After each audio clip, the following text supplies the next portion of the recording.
2 of our special investigation of a nationwide chain of yoga and wellness centers that some former members say is a cult. In a federal suit filed on behalf of 27 former members of Dawn Yoga, one of the central allegations is that the chain's founder sexually assaulted a woman who had devoted herself to the organization. The lawsuit also claims the ex-employees were manipulated into serving the financial ends of its leader. Dawn Yoga and its founder deny any wrongdoing and say it's not a cult, and many of its current employees have been emailing CNN defending the group. Here now, Kira Phillips with our Special Investigations Unit report. Take a look. Jade Harrelson says she was honored by the extra attention paid to her by Ilchi Lee, the founder of Dawn Yoga. He even gave her the spiritual name of Dawn Soon Lee. To me, it was never outright spoken that he was godlike. That was never the message, but that he was prophet-like. And so I took his word as holy, almost. We'd go to the sauna. Sometimes he would have me over to his apartment to watch television. Rare treatment because Ilchi Lee, who often travels with bodyguards, is practically unapproachable. And Lee encourages his followers to think of him as a prophet. Just listen to him in the spring of 2009 as he rallied his supporters, comparing his book Brainwave Vibration to the Bible. Brainwave vibration is a scripture. It's a holy scripture. Do you all understand? Jade Harrelson says she not only understood, she believed, even following her new guru to Seoul, South Korea at his request, and to his apartment every time he called for her. You trusted him? I trusted him. Were you attracted to him at all? Absolutely not. But that trust, she says, abruptly vanished after a night in 2007, propelling this devotee into a life-changing world of doubt. He just slowly took my clothes off of me and pushed me where he wanted me to go. And I numbly, like a robot, just responded. Why didn't you tell him to stop? I had been so taught and trained that he was a holy person, a holy object, and he was my connection to divinity. And again, just to say no to him and to refuse him was to refuse everything that I wanted for myself. Harrelson concedes she never filed a police report and waited 2 years to file a civil suit. We asked for an on-camera interview with Ilchi Lee and were turned down.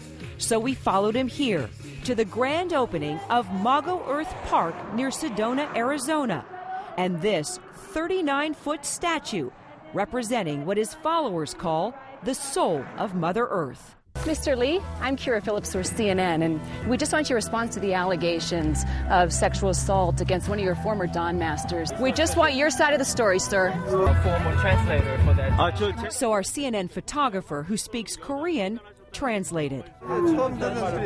Lee tells me this is the first time I'm hearing of such accusation. Please don't touch me. Please don't touch me. And then his bodyguards knocked down our camera. Don't touch the camera. Lee's lawyer later told CNN all claims of sexual assault are false. Mr. Lee has denied all of those allegations, and we are confident that we will get those claims dismissed in court. Then there's what happened to Julia Sivrels. Until this day, we're still affected by this. I just can't describe the pain. Alan Sivrels is talking about his sister, Julia, a 41-year-old college professor who grew up in New York City's hardscrabble projects. She thought she had found her life's purpose in the teachings of Ilchi Lee. She saw some positive things about the spirituality, the growth, the opportunity to share with the world.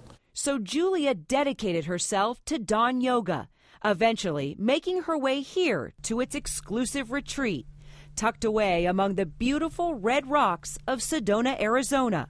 She wanted to achieve its highest honor, the rank of Dawn Master.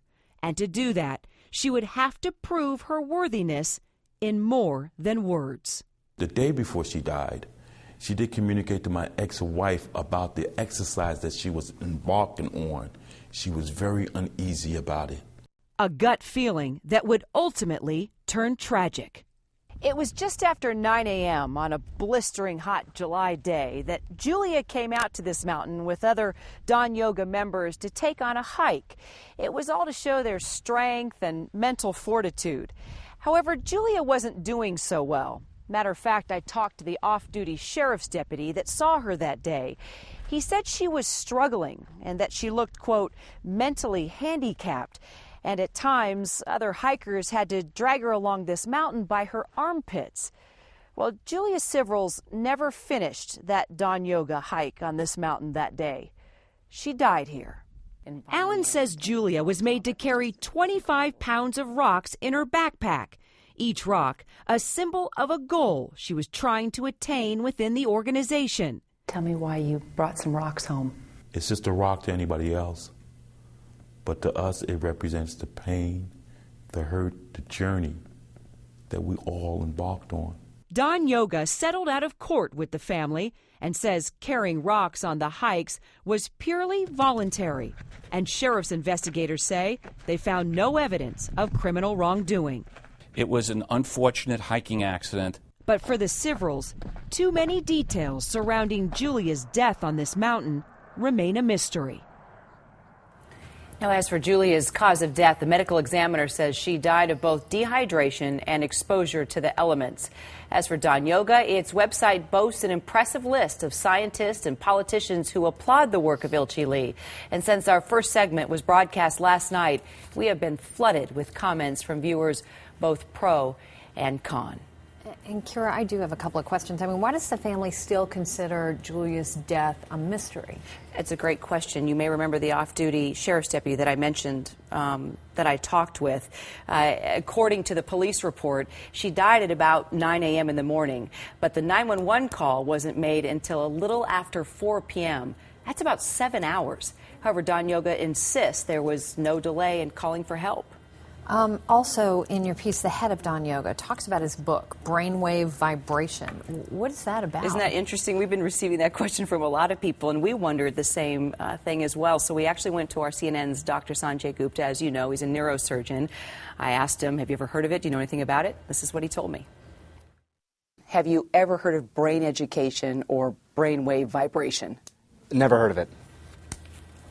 Bottom line. Okay. That was it. And that says it all. Yes, and he says a lot more. And the fact that there is just no scientific proof to this method that they claim heals all types of ailments. And you'll see more of that tomorrow night.